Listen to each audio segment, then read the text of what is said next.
पेश करते हैं हिमाचल प्रदेश की प्रमुख खबरें।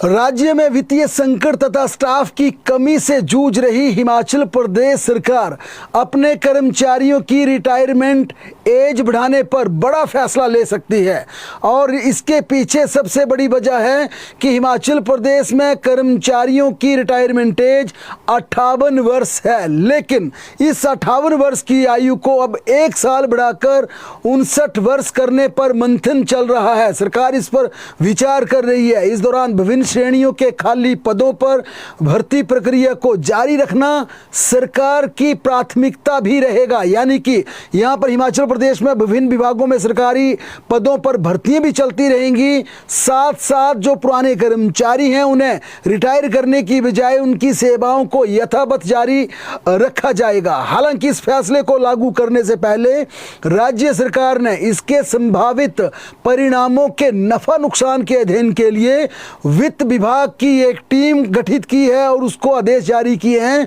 कि आप इसको एग्जामिन कीजिए, इसके नफा नुकसान क्या होंगे।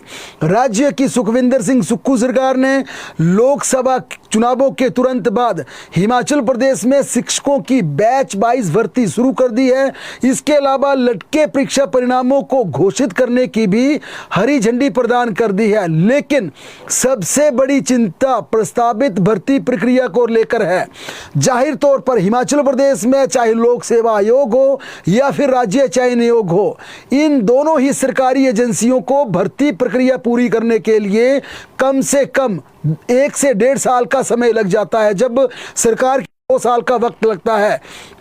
इसी बीच हिमाचल प्रदेश में हर महीने 8 से 10 हज़ार कर्मचारी रिटायर हो रहे हैं। इस कारण हिमाचल में दोहरी समस्या खड़ी हो गई है। पहली समस्या, हिमाचल प्रदेश लगातार स्टाफ की कमी से जूझ रहा है। आप कई डिपार्टमेंट्स को देखते हैं कि एक बात डिपार्टमेंट में कही जाती है कि अब स्टाफ बिल्कुल कम है, नई भर्तियां नहीं हो रही और पुराने लोग रिटायर होकर जा रहे हैं। अब ये व्यवस्था पूरी तरह से हाँपने शुरू हो गई है, क्योंकि रिटायर्ड कर्मचारियों को यहां पर रिटायर करने जो जितने कर्मचारी 8 से 10 हज़ार कर्मचारी रिटायर्ड होते हैं उतने नए साल रखे नहीं जा रहे हैं। अगर रखे भी जा रहे हैं तो आउटसोर्स से उन तमाम कर्मचारियों को आउटसोर्स पर जब बेटर अपॉर्चुनिटी मिलती है तो दूसरी जगह शिफ्ट कर जाते हैं। अब सरकार के पास ये दोहरी बड़ी समस्या खड़ी हो गई है। पहली बात कि जितनी भी यहाँ पर सरकारी एजेंसियां हैं उन एजेंसियों को भर्ती करने में लंबा प्रोसेस लगता है और मौजूदा कर्मचारी लगातार रिटायर हो रहे हैं। इसके साथ जो एक बड़ा संकट हिमाचल प्रदेश की सरकार पर खड़ा है, वित्तीय संकट, यानी जो कर्मचारी रिटायर होता है वो ऑन एन एवरेज अपनी रिटायरमेंट पर एक मोटे अनुमान के तौर पर 60 से 70 लाख रुपया सरकार से लेकर जाता है और पहले दिन से ही पेंशन का हकदार बन जाता है। लिहाजा वित्तीय संकट के बीच स्टाफ की कमी से लगातार जूझ रहे हिमाचल प्रदेश में कर्मचारियों की आयु सीमा 1 साल बढ़ाने पर विचार चल रहा है। राज्य सरकार का ये फार्मूला स्टीक बैठा तो 1 वर्ष की जो आयु सीमा 59 साल की जाएगी, वो रिव्यू करने के बाद यानी फिर 1 साल के बाद उसे 1 साल और बढ़ाकर 60 साल किया जा सकता है। हालांकि इस फैसले के दुष्परिणामों पर भी वित्त विभाग को अध्ययन करने के कड़े फरमान जारी कर दिए हैं। खासकर पढ़ा लिखा बेरोजगार क्या इस फैसले से कितना निराश होगा, उसको किस प्रकार से कन्विंस कर पाएंगे, भर्तियों को किस प्रकार से स्पीड अप किया जाएगा, ये बड़ा मसला है। दूसरा बड़ा मसला होगा जो मौजूदा कर्मचारी हैं, अपनी प्रमोशन के इंतजार में बैठे हैं अधिकारी कर्मचारी, क्या उन अधिकारी कर्मचारियों का कहीं रास्ता तो नहीं रुक जाएगा, उनके लिए बीच का क्या रास्ता निकाला जाए, ये बड़ी टेंशन है जिस पर वित्त विभाग को अपनी रिपोर्ट, रिकमेंडेशन, अपनी सिफारिशें, अपनी प्रेजेंटेशन सरकार को देनी है। हालांकि इस फैसले से पहले ही सरकार ने विभिन्न विभागों में भर्ती प्रक्रिया को जारी रखने का अपना स्टैंड भी जाहिर कर दिया है कि रिटायरमेंट एज बढ़ाने से पहले तमाम डिपार्टमेंट्स में जो रिक्त पद हैं उनको भरने की प्रक्रिया भी शुरू कर दी जाएगी। राज्य सरकार ने प्रदेश के संसाधनों को तलाशने के लिए deputy chief minister Mukesh Agnihotri की अध्यक्षता में एक सब कमेटी गठित की है और रिटायरमेंट एज पर चल रहे इस मंथन का प्रस्ताव भी सब कमेटी को भेजा जाएगा। इसके बाद ये मामला कैबिनेट में आएगा। यानी कि सबसे पहले वित्त विभाग, राज्य सरकार का वित्त विभाग इस पूरे मामले का अध्ययन करेगा, एग्जामिन करेगा, इसके क्या रिप्रिकेशन आते हैं, इसके क्या दिक्कतें आती हैं, दुष्परिणाम आते हैं, यूथ को किस प्रकार से भर्तियों को रेगुलाइज किया जाता है, किस प्रकार से स्पीड अप किया जाता है, रिटायरमेंट के बाद जिन कर्मचारियों को एक्सटेंशन दी जाएगी, एक्सटेंशन तो नहीं कहा जाएगा, रिटायरमेंट एज बढ़ाई जाएगी, उन कर्मचारियों को वेतन कितना दिया जाएगा, क्या उन्हें कॉन्ट्रेक्चुअल सर्विसेज की तरह उन्हें उनके बेसिक का 60% दिया जाए। लेकिन यहाँ पर R&P रूल्स आड़े आते हैं, इसमें भी सरकार को फिर कैबिनेट में बड़ा फैसला करना होगा कि लमसम कर्मचारियों को बेसिक का 60% दे दिया जाए अगले 1 से 1.5 साल या 2 साल तक, जब उनकी सेवाओं को यथावत जारी रखा जाता है। लेकिन दो चिंताएं, सरकारी पदों पर भर्ती और साथ में जो प्रमोशन के इंतजार में बैठे हैं, सरकार दोनों विषयों पर चिंतित है कि युवाओं को रोजगार भी मिले और प्रमोशन ना रुके, जिनकी प्रमोशन होनी है उनकी प्रमोशन ना रुके। लेकिन जब कंटिन्यूटी में सर्विस को लंबा कर दिया जाएगा, उनको पहले 1 साल बढ़ाया जाएगा, फिर ये फैसला फार्मूला स्टिक बैठा 1 साल और बढ़ा दिया जाएगा, तो इसके रेप्लिकेशन क्या होंगे, इसके दुष्परिणाम क्या होंगे, इसकी दिक्कतें क्या होंगी, इसको भी एग्जामिन किया जाएगा। और सबसे बड़ी चिंता यहां पर ना केवल यूथ की होगी, क्योंकि यूथ के लिए मुख्यमंत्री ने अपना स्टैंड स्पष्ट कर दिया कि हम भर्ती प्रक्रिया को जारी रखेंगे। जैसे हमारी भर्ती प्रक्रिया में कोई अपॉइंटी वहां पर आ जाता, फिर जो जिसकी रिटायरमेंट एज बढ़ाई होगी उसे फिर घर भेज दिया जाएगा और नए युवा को एंटर कर दिया जाएगा। यानी कि एक गैप है जिसको पूरा करने पर सरकार मंथन कर रही है, विचार कर रही है। लेकिन इससे प्रमोशन के दरवाजे तो नहीं बंद होंगे, क्योंकि हिमाचल प्रदेश में कर्मचारियों को सबसे बड़ी उम्मीद, सबसे बड़ी आस अपनी इंक्रीमेंट की रहती है, अपनी प्रमोशन की रहती है। इन तमाम मुद्दों पर यहाँ पर चर्चा चल रही है और इसके तमाम बातों का वित्त विभाग को एग्जामिन करने को कहा है। वित्त विभाग अपनी कैबिनेट सब कमेटी को अपनी सिफारिशें भेजेगी, जिसमें cabinet sub committee Mukesh Agnihotri जिसके चेयरपर्सन है एग्जामिन करेगी, देखेगी कि इसका नफा नुकसान कितना है। अगर सब कमेटी कन्विंस्ड होती है फिर ये मामला कैबिनेट में आएगा, फिर कैबिनेट को कन्विंस करना होगा, क्योंकि सरकार के पास पहले का एक वित्तीय संकट भी है, स्टाफ की कमी भी है, भर्तियों का प्रोसेस जिस प्रकार से लिटिगेशन में लगातार वहां पर बढ़ रहा है, एक बीच का रास्ता निकालने का प्रयास किया जा रहा है। लेकिन ये अभी मंथन चल रहा है, ये फैसला लागू हुआ नहीं है, सिर्फ सरकार इस पर मंथन चल रही है। उसके तमाम परिणामों पर, चाहे वो दुष्परिणाम है चाहे अच्छे परिणाम है, उनको भी एग्जामिन किया जा रहा है। हिमाचल प्रदेश में शिक्षक अवार्ड पॉलिसी की बात की जाए तो 5 सख्त नियम लागू हो गए हैं। अब शिक्षकों को अपने शिक्षकों के खिलाफ बयानबाजी करना महंगा पड़ेगा, सर्टिफिकेट के साथ वापस करना होगा अवार्ड व अन्य सुविधाएं। अगर किसी टीचर्स के खिलाफ बयानबाजी की होगी, जिस प्रकार से तमाम एजुकेशन के संघ हैं एक दूसरे के खिलाफ बयानबाजी करते हैं, अगर किसी भी इस प्रकार की बयानबाजी पाई गई तो अवार्डी को अपना सम्मान, अपना पुरस्कार वापस करना पड़ेगा। पोस्को, शराब व अन्य गैर कानूनी मामलों में भी ऐसी कोई इन्वॉल्वमेंट उनकी प्रूव होती है तो अपना पुरस्कार वापस करना पड़ेगा, सम्मान लौटाना पड़ेगा। परीक्षा परिणाम लगातार गिरता है तब भी अवार्ड को विड्रॉ कर लिया जाएगा। शिक्षक अवार्ड वापस लेने की शर्तें लागू कर दी गई हैं, मेजर पेनल्टी पर ही दिया जाएगा अवार्ड। सस्पेंशन या बड़ी लापरवाही के आरोपों पर भी सम्मान छिन जाएगा।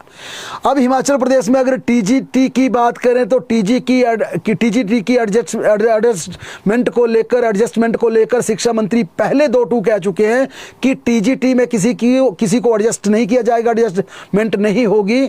लेकिन जिन हिमाचल प्रदेश के 84 अध्यापकों की गलत अपॉइंटमेंट हो गई है, गलत उनको नियुक्ति पत्र दिए गए हैं, उनके ऑर्डर को दोबारा से मॉडिफाई किया जाएगा। इसका प्रोसेस चल रहा है, इसके लिए एक बार फिर मंथन चल रहा है और इसके लिए एजुकेशन मिनिस्टर को फाइल भेज दी है। पहले कहा गया था कि पिछले कल इसकी सूची जारी कर देंगे, लेकिन आज शाम तक भी इसकी लिस्ट नहीं जारी हो पाई।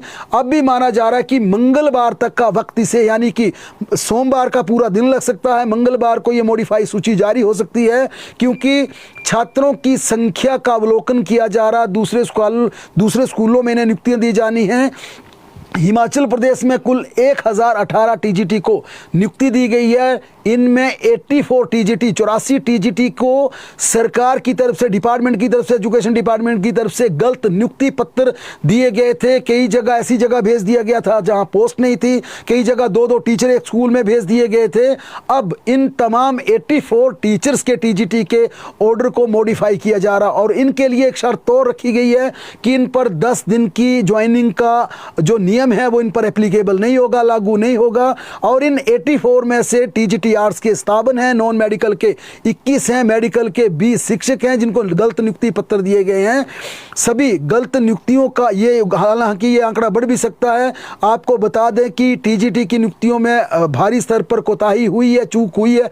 एजुकेशन डिपार्टमेंट से नवनियुक्त शिक्षकों की ज्वाइनिंग से पहले ही स्कूलों में पद भर गए थे। बताया ये भी जा रहा कि एक साथ ट्रांसफर और नई नियुक्तियों के चलते ऐसा ये मसला खड़ा हुआ है। शिक्षा विभाग ने आदेश दिए हैं कि नवनियुक्त टीजीटी को अलर्ट स्टेशन में जाएं, वहाँ प्रिंसिपल या हेडमास्टर से लिखवा कर लाएं कि पोस्ट भर गई है खाली, उसके बाद ही उन्हें दूसरे स्टेशन की नियुक्ति मिलेगी। यानी कि यहाँ पर मामलों को रिप्रेजेंट भी करें, साथ में अपने प्रिंसिपल से ये लिखवा कर लाएं, क्योंकि ये सामने आया जो आज एजुकेशन डिपार्टमेंट की तरफ से कहा गया कि अपनी एडजस्टमेंट के लिए यहाँ पर सैकड़ों की संख्या में नवनियुक्त टीजीटी सचिवालय और डायरेक्टरेट पहुँच रहे हैं और कह रहे हैं कि जिस स्कूल में हमारे ऑर्डर किए वहाँ पर पोस्ट पहले ही फिल है। लेकिन अब सरकार ने स्पष्ट किया, एजुकेशन डिपार्टमेंट ने स्पष्ट किया है कि हम उनके मौखिक बात को नहीं मानेंगे। आप वहां के प्रिंसिपल से बाकायदा लिखवा कर लाइए कि यहां पर पोस्ट नहीं है, यहां पर किसी और ने ज्वाइनिंग कर लिया, यहां पर 2 लोगों के ऑर्डर हो गए, पोस्ट एक है, तभी उनके ऑर्डर मॉडिफाई किए जाएंगे। और साथ में उन्हें बिल्कुल रिलैक्स नहीं किया जाएगा। जो सुनी सुनाई बात पर सचिवालय आ रहे हैं उन्हें 10 दिन के भीतर ज्वाइन करना होगा। रिलैक्स सिर्फ उन मामलों में किया जाएगा जिन मामलों में सही वास्तविकता में एक पद के खिलाफ 2 की नियुक्ति हो गई है, जहां पर पोस्ट नहीं है, वैकेंसी नहीं थी, वहां पर किसी के ऑर्डर हो गए हैं। उनके जब ऑर्डर मॉडिफाई कर दिए जाएंगे उसके बाद उनकी ज्वाइनिंग के 10 दिन शुरू होंगे। जेबीटी की नियुक्ति को लेकर भी अभी थोड़ा इंतजार और करना पड़ सकता है, क्योंकि यहाँ पर यह मामला लटका हुआ नजर आ रहा, फाइल इसकी सचिवालय में फंसती हुई नजर आ रही है। हालांकि एजुकेशन डिपार्टमेंट की तरफ से फिर तर्क दिया गया कि स्कूलों को मर्ज करने के बाद ही जेबीटी की नियुक्ति मिलेगी। अगर स्कूलों को वाकई मर्ज किया जाता तो फिर ये 25 तारीख की कैबिनेट में स्कूलों को मर्ज करने का एजेंडा जाएगा और इसमें लंबा वक्त लग सकता है, फिर तो लंबा ये मामला खींच सकता है।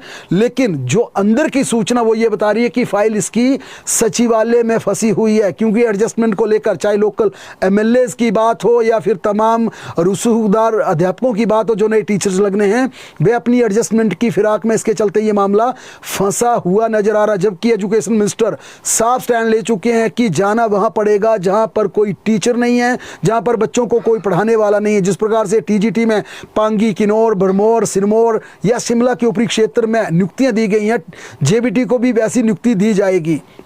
लेकिन एजुकेशन डिपार्टमेंट की तरफ से यह तर्क आया कि हम स्कूलों को मर्ज कर रहे हैं, हम ये देख रहे हैं कि किन स्कूलों को बंद किया जाएगा, कहां स्कूल मर्ज होने हैं। और अगर वाकई एजुकेशन डिपार्टमेंट की दलील सही है फिर मान के चलिए इसके लिए लंबा वक्त लगेगा। लेकिन अगर ये एडजस्टमेंट का मसला है फिर 2, 4, 5 अगले सप्ताह तक ये फाइल, इसकी सूची जारी हो सकती है। लेकिन जो रिव्यू किया गया है कि हिमाचल प्रदेश में कितने स्कूल बंद होंगे, कितने मर्ज होंगे, 100 स्कूल, 100 प्राइमरी व मिडिल स्कूल ऐसे हैं जिसमें 0 इनरोलमेंट है, यानी कि 100 स्कूलों में, हिमाचल प्रदेश के 100 स्कूलों में एक भी छात्र नहीं है। इन स्कूलों को सरकार बंद करेगी, इसकी नोटिफिकेशन जारी करेगी, कैबिनेट में ये मामला जा सकता है। लेकिन इन स्कूलों का बंद होना लगभग तय है। पहले चरण में 2.5 किलोमीटर के रेडियस में, यानी कि 2.5 किलोमीटर के भीतर जितने भी स्कूल होंगे उन स्कूलों को एक दूसरे स्कूलों में मर्ज कर दिया जाएगा। उसके बाद 3 छात्रों से कम संख्या वाले स्कूलों को भी बंद कर दिया जाएगा। ये बड़ा स्टेप एक एजुकेशन डिपार्टमेंट का है। इसके बाद भी यहाँ पर आप बड़े स्तर पर देखेंगे कि अध्यापकों का यहाँ पर डेपुटेशन होगा, दूसरे स्कूलों में उन्हें शिफ्ट किया जाएगा, काफ़ी उथल पुथल होने वाली है। लेकिन शिक्षा मंत्री ने यह साफ आदेश जारी कर दिए कि एजुकेशन डिपार्टमेंट में अब ना एडजस्टमेंट होगी ना तबादले होंगे। अब 28 से हिमाचल प्रदेश के ग्रीष्मकालीन स्कूल खुल रहे हैं। जाइए, बच्चों को पढ़ाइए, अपना बेटर रिजल्ट लाइए, परफॉर्मेंस के आधार पर अपना पसंदीदा स्टेशन पाइए। लेकिन अब आपके मार्च तक तबादलों पर मान लीजिए बैन है। चाहे किसी मंत्री का आप डीओ नोट लाते हैं, चाहे किसी विधायक का लाते हैं या किसी का भी लाते हैं, मंत्री ने यहाँ तक कह दिया डायरेक्टरेट में, अगर मेरा अप्रूव नोट भी होगा तब भी आपने ऑर्डर नहीं करने हैं। ये उन्होंने कड़ी हिदायत दोनों निदेशालयों को जारी की है कि अब टीचर्स को बच्चों को पढ़ाने दीजिए। ट्रांसफर का, बदला बदली का बड़ा खेल हो गया। अब बच्चों को डेडिकेशन के साथ टीचर पढ़ाएं, उसके बाद देखेंगे मार्च के बाद किसको एडजस्ट करना, किसको यहाँ लाना, किसको वहाँ लाना है। प्रदेश सरकार ने 1993-1994 बैच के 4 आईपीएस अधिकारियों को डीजीपी रैंक पर पदोन्नत कर दिया है। यह हिमाचल प्रदेश पुलिस के लिए बड़ी बात है कि यहां पर जितने पदोन्नति के इंतजार में बैठे थे 4 नए अधिकारियों को डीजीपी बना दिया। पहले से हिमाचल प्रदेश के अतुल वर्मा डीजीपी हैं। इनमें से एक अधिकारी की पदोन्नति रेगुलर बेस पर हुई है और 3 अन्य अधिकारियों की पदोन्नति परफॉर्मेंस आधार पर की गई है। सरकार ने 1994 बैच के अधिकारी राकेश अग्रवाल को रेगुलर बेस पर पदोन्नत किया। हिमाचल प्रदेश में सेवाएं दे रहे राकेश अग्रवाल भी हालांकि केंद्रीय प्रतिनियुक्ति पर जा रहे हैं। सोमवार को उन्हें राज्य सरकार इस पदोन्नति के बाद सोमवार को रिलीव कर सकती है, जबकि 1993 बैच के आईएएस अधिकारी अनुराग गर्ग, अशोक तिवारी, ऋत्विक तिवारी को परफॉर्मेंस के आधार पर पदोन्नत किए। तमाम अधिकारी हालांकि केंद्रीय प्रतिनियुक्ति पर है। वहीं प्रदेश सरकार ने 1989 बैच के आईएएस अधिकारी संजीव रंजन ओझा को डीजीसीआईडी का अतिरिक्त कार्यभार सौंपा है, यानी कि जो कार्यभार हिमाचल प्रदेश पुलिस प्रमुख अतुल वर्मा के पास था वो वापस लेकर अब यहां पर रंजन ओझा को यह दायित्व सौंप दिया गया है। डीजीसीआईडी के साथ साथ डीजी कारागार एवं सुधारात्मक सेवाएं विभाग का कार्यभार भी देखेंगे। ये पुलिस विभाग में जबरदस्त फेरबदल चल रहा। आप याद कीजिए सुक्खू सरकार में सबसे पहले जिस प्रकार से यहाँ पर अटवाल मैडम को सीआईडी का जिम्मा दिया गया, तब चर्चाएं थी कि अटवाल मैडम को हिमाचल प्रदेश का डीजीपी का अतिरिक्त कार्यभार दिया जा सकता है, उन्हें मुख्यमंत्री का प्रधान सचिव बनाया जा सकता है, प्रिंसिपल सेक्रेटरी टू सीएम बनाया जा सकता है। लेकिन जब बड़ा खेला हिमाचल प्रदेश की सरकार में हुआ, राज्यसभा का जब चुनाव था, राज्यसभा चुनाव के बाद जिस प्रकार से हरियाणा का सुरक्षा बल हिमाचल प्रदेश विधानसभा के अंदर आता है, विधायकों को जिस प्रकार से कांग्रेस के 6 बागी विधायकों को यहां से शिफ्ट करवाया जाता है रातों रात, इसकी खबर ना सीआईडी को ना पुलिस प्रमुख के बीच एक बेहतर तालमेल, या जिस प्रकार से सुक्खू सरकार का कार्यशैली है, जिस प्रकार की कार्य की गति है, उस गति को डीजीपी पूरी तरह से उसमें परफॉर्म नहीं कर पा रहे हैं। ये जिस प्रकार से आज सीआईडी का जिम्मा उनसे वापस लिया है, बड़ा कारण माना जा रहा है कि सरकार डीजीपी के काम से उतना खुश नहीं है जितनी सरकार को उम्मीदें थी कि डीजीपी एक हिमाचल पुलिस को नई दिशा देंगे, नई दिशा में लेकर जाएंगे। ये एक बड़ी वजह मानी जा रही है कि डीजी सीआईडी का दायित्व यहां पर पुलिस प्रमुख से वापस लेकर रंजन ओझा को दिया गया है। ये पुलिस विभाग में आने वाले दिनों में और फेरबदल मिलेंगे, क्योंकि राज्य सरकार ने बड़े स्तर पर यह भी आदेश दिए हैं कि चुनावी आचार संहिता के भी जो पुलिस विभाग ने तबादले किए हैं उन तबादलों को भी रिव्यू किया जाए। उन तबादलों की वजह क्या है, क्यों पुलिस विभाग में तबादले हुए, यानी कि सरकार पूरी पैनी नज़र पुलिस विभाग पर रख रही है। क्यों उन अधिकारियों को बदला गया, बदलने के पीछे क्या थी। जाहिर तौर पर मुख्यमंत्री सुखविंदर सिंह सुक्खू का जिस प्रकार की कार्यशैली है, जिस प्रकार की उनकी इमेज है, उनकी छवि है, वे हर चीज़ को डेप्थ में जाकर देखते हैं, बारीकी में जाकर अवलोकन करते हैं। यानी कि जिस प्रकार से अधिकारियों की मनमानी चलती थी, अब सुक्खू सरकार में वो मनमानी रुकी है, उस पर रोक लगा है। सरकार का नियंत्रण अफसरों पर धीरे धीरे साफ दिख रहा है। बहरहाल उधर नादौन की बात करें तो नादौन को एचआरटीसी का नया बस डिपो मिल गया। सरकार ने इसकी नोटिफिकेशन जारी कर दी है। नए आरएम के साथ स्टाफ की तैनाती के आदेश भी हो गए हैं। बसों का शेड्यूल, संचालन सब कुछ नोटिफाई कर दिया गया है। जेल वार्डन की भर्ती को लेकर शेड्यूल जारी कर दिया गया। 18 जुलाई को परीक्षा आयोजित की जाएगी। 17 जनवरी से 10 फरवरी तक शारीरिक परीक्षा, अभ्यर्थियों को सुबह 10 बजे पहुंचना होगा। परीक्षा केंद्रों में 12 बजे एग्जाम शुरू होगा और इसके लिए शिमला, सोलन, सिरमौर और किन्नौर में अभ्यर्थियों के सेंटर संजौली कॉलेज, पालमपुर में मंडी, कुल्लू, बिलासपुर, हमीरपुर के सेंटर मंडी कॉलेज में बनाए गए हैं। कांगड़ा, चंबा, ऊना के परीक्षार्थियों का सेंटर धर्मशाला में बनाया गया है। हमीरपुर के देवर स्थित बाबा बालकनाथ के मंदिर के लिए रोप वे बनेगा। मुख्यमंत्री सुखविंदर सिंह सुक्खू ने आज ये बड़ा ऐलान किया कि 0.52 किलोमीटर रोप वे पर 65 करोड़ सरकार खर्च करेगी। रोप वे मंदिर के साथ लगती टैक्सी पार्किंग से ये रोप वे जुड़ेगा। यात्रियों की आवागमन को इससे एक वैकल्पिक मार्ग की सुविधा मिलेगी। जीओआईटी की बात करें तो रिजल्ट में देरी को लेकर नाराज चल रहे जीओआईटी 817 के कैंडिडेट्स ने हमीरपुर स्थित राज्य चयन आयोग के दफ्तर के बाहर तंबू गाड़ दिया है। उन्होंने फैसला लिया कि जब तक रिजल्ट घोषित नहीं होगा दिन रात राज्य चयन आयोग कार्यालय के बाहर धरना प्रदर्शन जारी रहेगा। उनकी नाराजगी है कि पिछले काफी समय से रिजल्ट को बेवजह लटकाया जा रहा, बार बार यही कहा जा रहा कि 2-4 दिन में रिजल्ट आ जाएगा, 2-4 दिन महीनों में तब्दील हो गए, लेकिन रिजल्ट घोषित नहीं हो रहा है। इसके चलते अब इन तमाम कैंडिडेट्स ने ऐलान कर दिया जब तक रिजल्ट डिक्लेयर नहीं होगा वह तंबू गाड़ कर वहीं बैठे रहेंगे। मंडी जिला के धर्मपुर मंडल के तहत आने वाले कलसवाई गांव में एक हैरत अंगेज मामला सामने आया। यहां पर एक शख्स ने सरकारी पानी का जो पाइपें इस्तेमाल होती हैं उन पाइपों से अपने घर की रेलिंग बना डाली। और ये बड़ा एक करप्शन का मामला है, क्योंकि जिस प्रकार से इरिगेशन और पेयजल के लिए सरकारी पाइपें दी जाती हैं उन पाइपों से अपनी घर की चारों तरफ बाड़ लगाकर रेलिंग बना ली। जब विजिलेंस के ध्यान में ये मामला आया तो विजिलेंस की टीम मौके पर पहुंची और इस जांच में पता चला कि व्यक्ति ने अपने घर में जो रेलिंग लगाई है वो सरकारी 1.5 इंच और 1 इंच और आधा इंच की करीब 40 मीटर सरकारी पाइपें 40 मीटर की रेलिंग लगाई थी। आप अंदाजा लगाइए कितनी महंगी कितनी कीमती ये रेलिंग होगी। लेकिन बड़ी बात, जो शख्स जिसने ये कारनामा किया है ये व्यक्ति पेशे से शिक्षक है, अध्यापक है। यानी कि हालांकि हम बार बार कहते हैं कि एक ने किया पूरी कौम को बदनाम करना बिल्कुल गलत है, लेकिन पढ़े लिखे व्यक्ति जिस प्रकार से इस प्रकार का काम करते हैं ये वाकई एक सोचने वाली बात होती है। नादौन के तहत तलहेड़ गांव में एक व्यक्ति की संदिग्ध व्यक्ति की मौत का मामला सामने आया। बीती रात तलकड़ निवासी रघुवीर सिंह के घर पर पुलिस ने तलाशी के लिए वहां पर दबिश दी।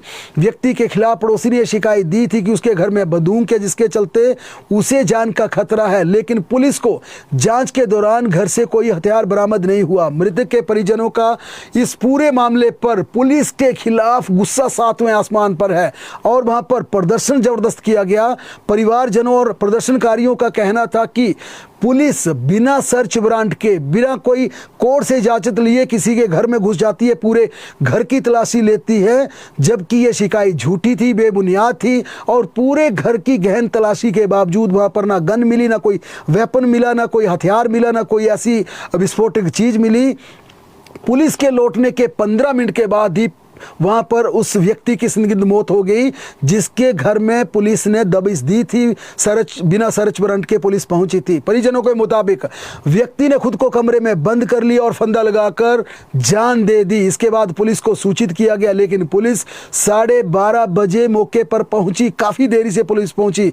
उन्होंने कहा कि पुलिस की तलाशी से आहत होकर रघुवीर सिंह ने आत्महत्या कर ली। पुलिस के अत्याचार से पुलिस ने टॉर्चर किया, बिना सर्च वारंट के घर में घुस के परेशान किया, घर के कोने कोने को छान मारा।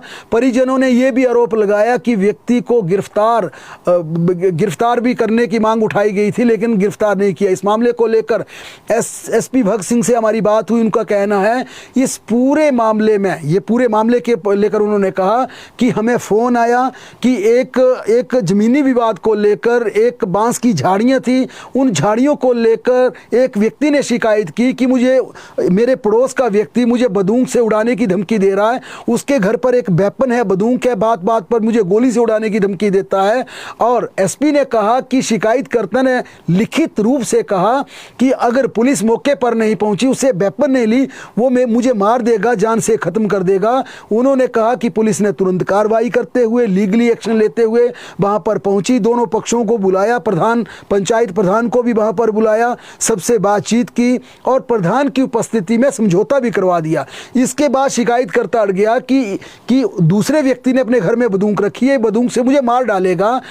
एसपी का कहना था कि हमने वहां पर लोकल रेजिडेंट की प्रेजेंस में, हमने पंचायत प्रधान की उपस्थिति में घर की तलाशी ली, लेकिन घर से वेपन बरामद नहीं हुई।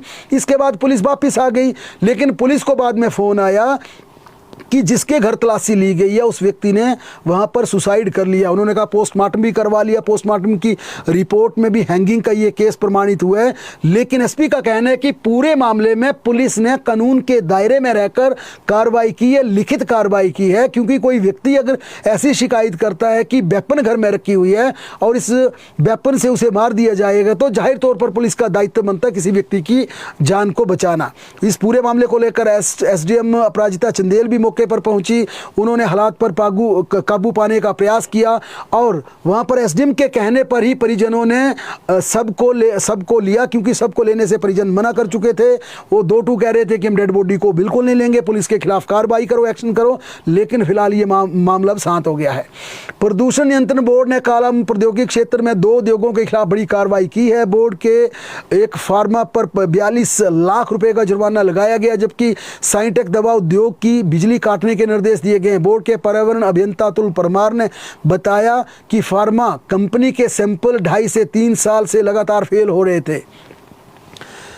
इसे देखते हुए फैक्ट्री प्रबंधन को बार बार नोटिस दिए गए, लेकिन उद्योग प्रबंधन ने एक बार भी जवाब नहीं दिया। उन्होंने बताया कि प्रदूषण नियंत्रण बोर्ड के सहायक अभियंता ने संबंधित फार्मा कंपनी की एक्सपायरी दवाइयों से भरा ट्रक नदी में फेंकते हुए पकड़ा। एसडीओ की रिपोर्ट और एनजीटी के आदेशों के आधार पर 42 लाख रुपए का जुर्माना लगाया गया। अतुल वर्मा ने बताया कि साइंटेक कंपनी के 3 सैंपल फेल हुए। इसे देखते हुए बिजली बोर्ड को साइंटेक की बिजली काटने के आदेश दिए गए हैं। प्रदूषण नियंत्रण बोर्ड ने इस कार्रवाई से औद्योगिक प्रबंधन पर हड़कंप मच गया। दोनों दवा उद्योग की एक ही व्यक्ति के बताए जा रहे हैं। श्रीखंड यात्रा के दौरान लंगर सेवा के लिए जा रहे एक व्यक्ति की पहाड़ी से गिरकर मौत की सूचना मिली।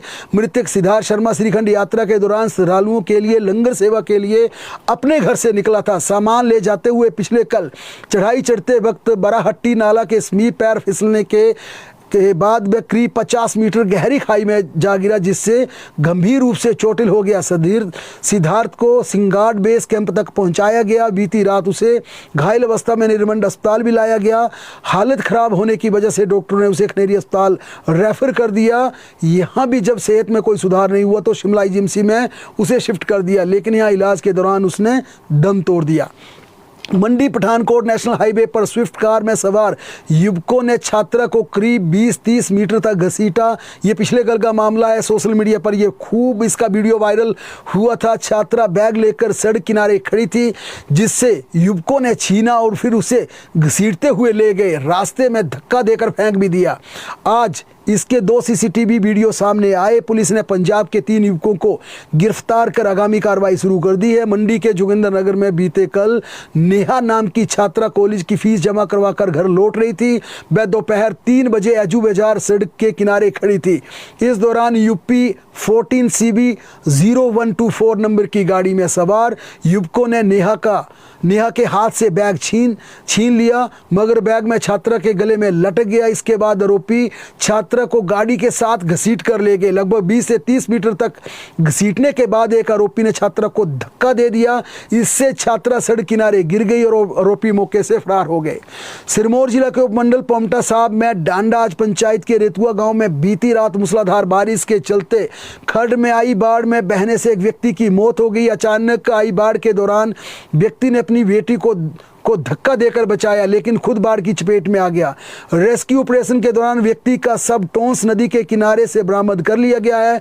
देर रात करीब 11 बजे मूसलाधार बारिश होने से रेतुआ गांव के पास खड्ड में पानी का जलस्तर भी काफी बढ़ गया, जिस कारण अमान सिंह के गौशाला पर भी खतरा पैदा हो गया। अमान सिंह अपनी बेटी के साथ गौशाला के पास खड्ड के पानी का रुख बदलने लगे, लेकिन खड्ड में अचानक बाढ़ आ गई और अमान सिंह ने अपनी बेटी को दूसरी तरफ धक्का देकर उसे तो बचा लिया, लेकिन खुद तेज पानी के बहाव की चपेट में आ गए। घटना के बाद बेटी ने गांव के अन्य लोगों को बताया, जिसके बाद ग्रामीणों ने मौके पर पहुंचकर वहां पर पूरी तरह से रेस्क्यू ऑपरेशन किया।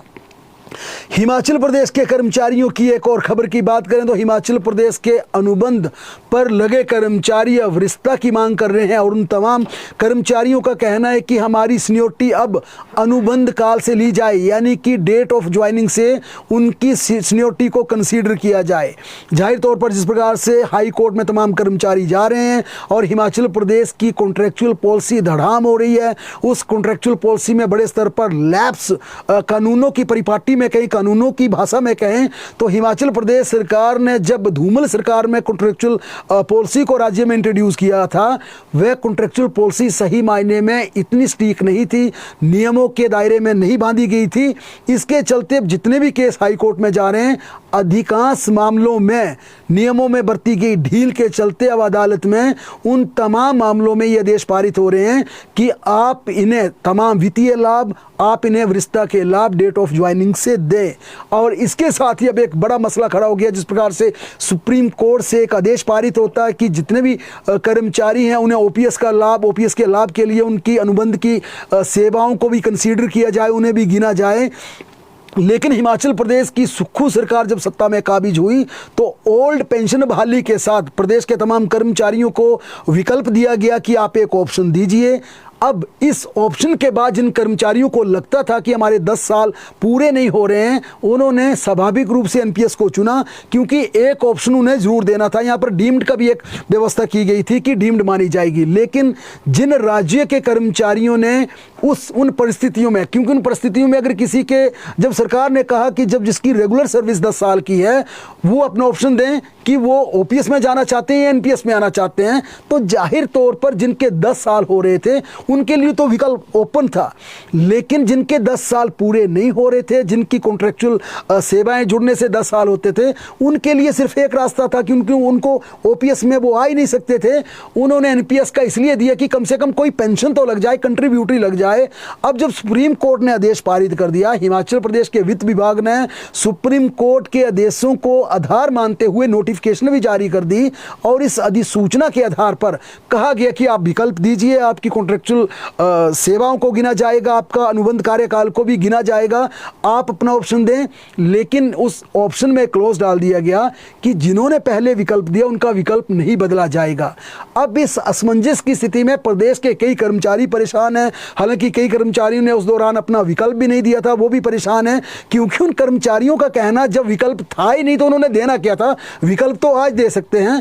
वित्त विभाग ने कहा, जब इस पे बार बार वित्त विभाग से हमने पूछा, वित्त विभाग का कहना था कि कोई केस रिप्रेजेंट हुआ ही नहीं, कोई केस रिप्रेजेंट होगा सरकार के ध्यान में लाएंगे और इस पर सहमति बनाने का प्रयास करेंगे। अब कई कर्मचारी वित्त विभाग को इस मामले को रिप्रेजेंट कर चुके हैं और अब आने वाले दिनों में इस पर भी कोई बड़ा फैसला हो सकता है। मौसम की बात करें तो हिमाचल प्रदेश में एक बार फिर, यानी कि इस बरसाती मौसम में दूसरी बार तबाही का अलर्ट जारी किया गया कि हिमाचल प्रदेश में 22 तारीख से ऑरेंज अलर्ट जारी किया गया। ऑरेंज अलर्ट का सीधा सीधा मायने है कि हिमाचल प्रदेश में भारी से भारी बारिश होगी, बाढ़ आ सकती है, नदियों का जल स्तर बढ़ सकता है, लैंडस्लाइड हो सकता है, पेड़ गिर सकते हैं। इस प्रकार का अलर्ट मौसम विज्ञान केंद्र की तरफ से दिया गया है। हालांकि जितने भी येलो अलर्ट हिमाचल प्रदेश में मौसम विज्ञान केंद्र की तरफ से जारी हुए हैं, उनमें अधिकतर यूं कहें 90% बिल्कुल ठीक नहीं बैठे हैं, बिल्कुल विपरीत हुए हैं। भारी बारिश का पूर्वानुमान जरूर लगाया गया था लेकिन बारिश बिल्कुल नहीं हुई। लेकिन हमें यह नहीं भूलना चाहिए कि 22 तारीख से येलो नहीं ऑरेंज अलर्ट है, यानी कि ऑरेंज का मतलब है बड़े स्तर पर नुकसान भी हो सकता है। अगर मौसम की बात की जाए तो सबसे बड़ा अलर्ट रेड अलर्ट होता है, जो आप पिछले साल 2 बार हुआ था। आप याद कीजिए, जब 8-9 जुलाई को कुल्लू, शिमला प्रदेश में भारी नुकसान हुआ था, फिर 15 अगस्त के आसपास हुआ था, 13 से 15 अगस्त के बीच हुआ था, 2 बार रेड अलर्ट जारी हुआ था। पिछले साल जितने भी ऑरेंज अलर्ट जारी हुए थे काफ़ी नुकसान हुआ था। तो ये दूसरा ऐसा ही साल मौका है जब बरसात हिमाचल प्रदेश में मानसून जब टकराया था, जब एंट्री हुई थी, तब ऑरेंज अलर्ट था। 2 दिन काफ़ी बारिश हुई थी, हल्का फुल्का नुकसान भी हुआ था। लेकिन इसके बाद कई बार येलो अलर्ट जारी हुआ लेकिन बड़े स्तर पर नुकसान नहीं हुआ। लेकिन अब 22 जुलाई से फिर ऑरेंज अलर्ट जारी किया गया, इसलिए बिल्कुल सतर्क रहें, सावधान रहें, आवश्यक बिना मतलब के कहीं यात्रा पर बिल्कुल ना जाएं, अपना ध्यान रखें।